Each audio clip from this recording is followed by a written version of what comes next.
Hi, Craig. Hi, Craig. Hi, Craig. Hey, Craig. Hello, everyone, and welcome to the Paddocks. In this episode, we have a class in session, and we figured it was time we talk about Formula 2. What is Formula 2? How does the car work? Who even drives in that? Where can I watch it? These are all valid questions, but don't worry, we have those answers coming to you. This lesson will be with Hannah, Amy, LeAnne, and myself, Chelsea, and we're going to pass it off to Hannah to tell us what Formula 2 is. F2 is the second highest category of open wheel motorsports and actually serves as a feeder series for F1. It was designed to be a training ground for F1 for young drivers 17 and up. It was formerly known as the GP2 series and was actually renamed in 2017.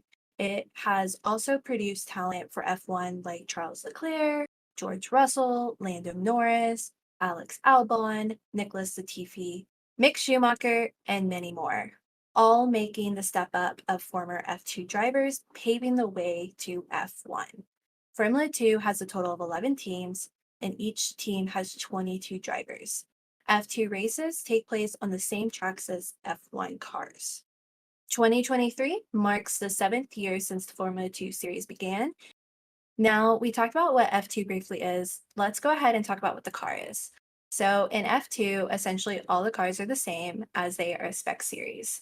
From the chassis built by Italian race car manufacturer Dallara to the gearbox built by English manufacturer Hewland. Fuel and lubricant are provided by ELF. This is to showcase the driver's true skill set behind the wheel rather than the abilities of the racing teams. To be able to build superior cars, since 2018, they have ran the F2 2018 chassis. The teams can change their car setup to optimum performance for the drivers, but essentially they all have the same equipment. This is, like mentioned before, to showcase the driver's skill capabilities and really train them on how that works. So F2 cars weigh about 755 kilograms, coming out to be about 1,600 pounds, a little bit more with the drivers, meaning they are slightly lighter when they don't have the drivers in there. Now, let's talk about the specs of what an F2 car is. So F2 cars are about 620 horsepower, and or for our European folks, 746 kilowatts per se. Top speed for an F2 car is less than 200 miles per hour. And the power base is a Mechachrome assembled 3.4 liter turbocharged V6.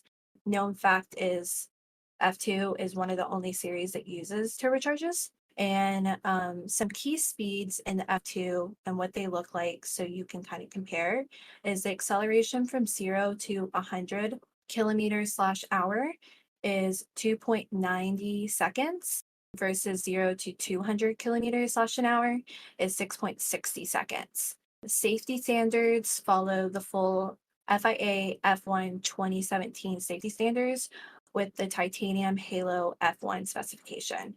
Now, I pulled this directly from the FIA F2 sporting handbook, so I didn't butcher this to be honest. So let's go ahead and dive into this. So DRS. The drivers are able to use drag reduction system, aka DRS, as they wish within the designated DRS zones during free practice and qualifying. During both races, however, the drivers will only be allowed to activate DRS within the designated zones when they are within less than a second of the car in front at the detection zone. During the race, the DRS is available for use after 2 laps unless decided otherwise by the race director due to poor weather conditions or yellow flags in the designated DRS zones. The same safety rules apply. The DRS is disabled at the end of the designated zones, and the first time the driver uses the brakes after activation, no individual developments or upgrades are permitted in the series, and all spare parts must be purchased directly from the F2 Championship organizers. Repairs of the structural components must be carried out by Dallara in order to ensure integrity and keeping DRS and the chassis and everything the same. Now that we talked about the car, let's dive into what the weekend schedule looks like. So the weekend schedule format is a little different from what you currently know in F1. F2 is always a multi-race format. It has an additional sprint race every race weekend, and it's meant to test overtaking abilities and racecraft for the drivers.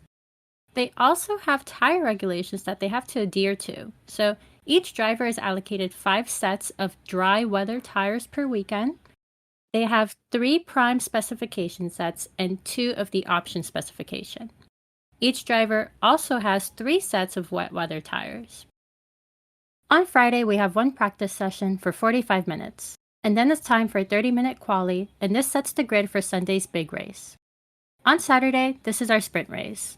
So drivers have to race a distance of 120 kilometers, so about 75 miles for us Americans, or 45 minutes, whichever condition is met first, with exceptions for some tracks like that of Monaco, where the distance is 100 kilometers to finish the race. The starting grid of Saturday's sprint race will be determined by reversing the top 10 finishers of Friday's qualifying session result. Now, the top 8 drivers will be awarded points. Sounds familiar. First position is awarded a maximum of 10 points, and then 8, 6, 5, 4, 3, 2, 1, until 0 points for the rest of the grid.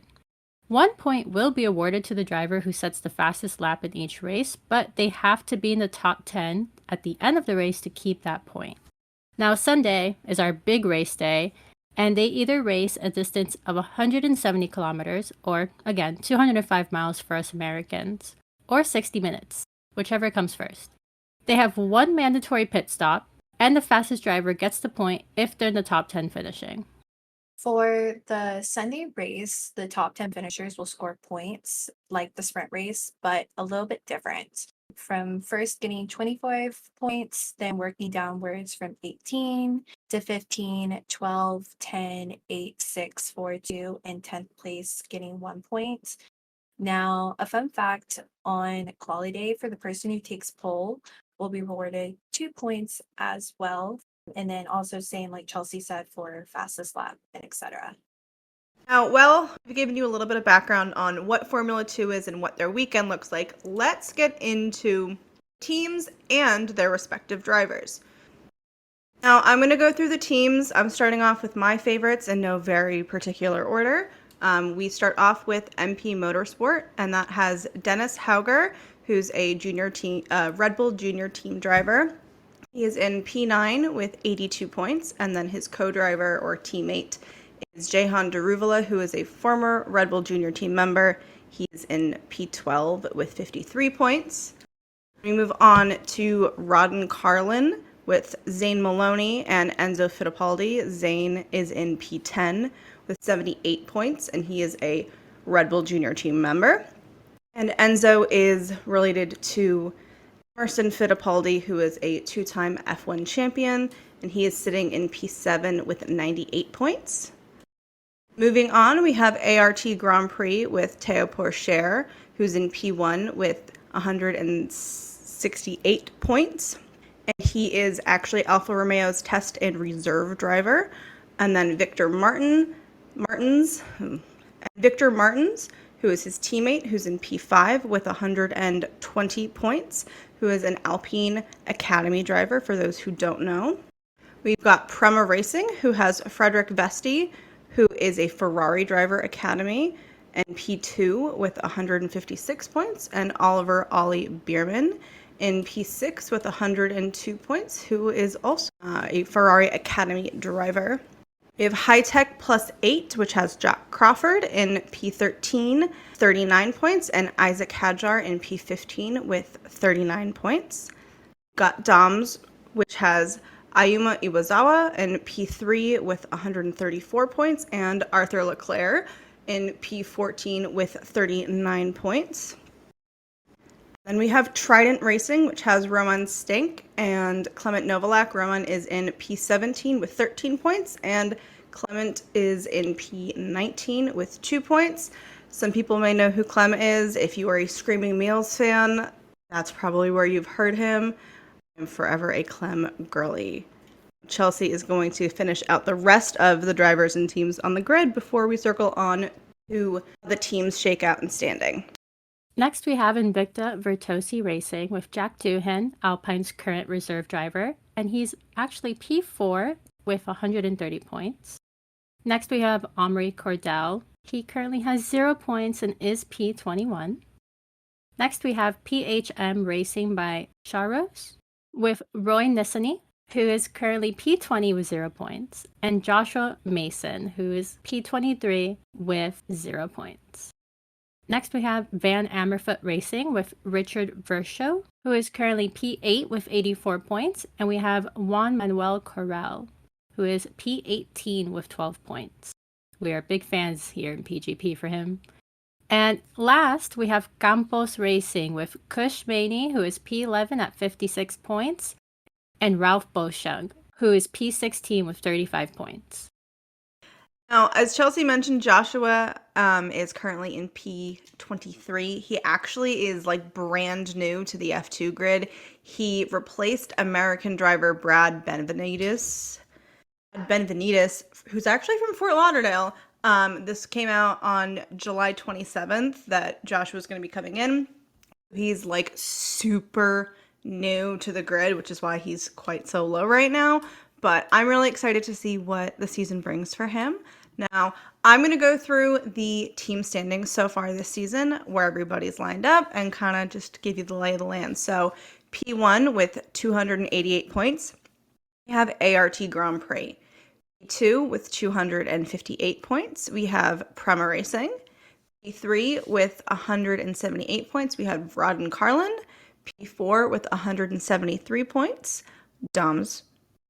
P5 with 135 points, we have MP Motorsport. P6 with 130 points, Invicta Virtuosi Racing. P7 with 96 points, we have Van Amerfoot Racing. P8 with 91 points, Campos Racing. P9 with 78 points, High Tech Plus 8. P10 with 15 points, we've got Trident. And then P11 with 0 points is PHM Racing. And now that we know a little bit about the teams, who's driving, and what F2 is, let's compare it to something we know a little bit too much about on this podcast, F1.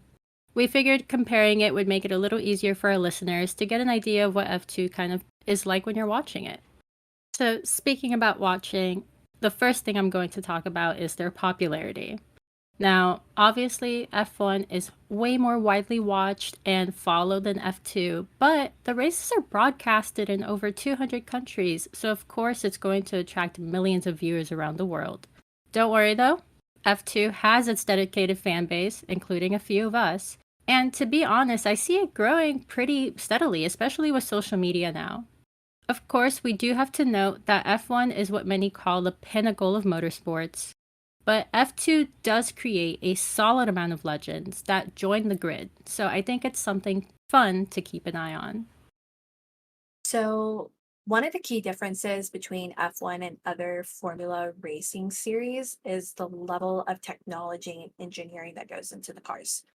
F1 cars are some of the most advanced and sophisticated racing machines in the world, aka, like Chelsea said, the pinnacle of motorsports, with a range of high-tech features such as the kinetic energy recovery systems, also known as KERS, turbochargers, and active suspension systems. The F1 cars also feature advanced aerodynamics and are designed to generate high levels of downforce, which allows them to take corners at higher speeds. F1 cars also feature advanced aerodynamics, which allow them to generate downforce and maintain better grip at higher speeds.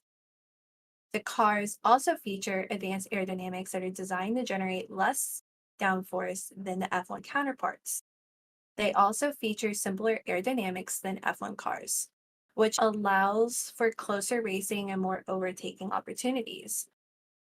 Now, with that, while a lot of the ideas for technology and aerodynamics are adopted down to F2 and F3 from the F1 series, they aren't highly used due to cost caps and keeping a same spec for all dynamics, since it is a same spec series versus F1s have a little bit more leeway to create and define their own cars.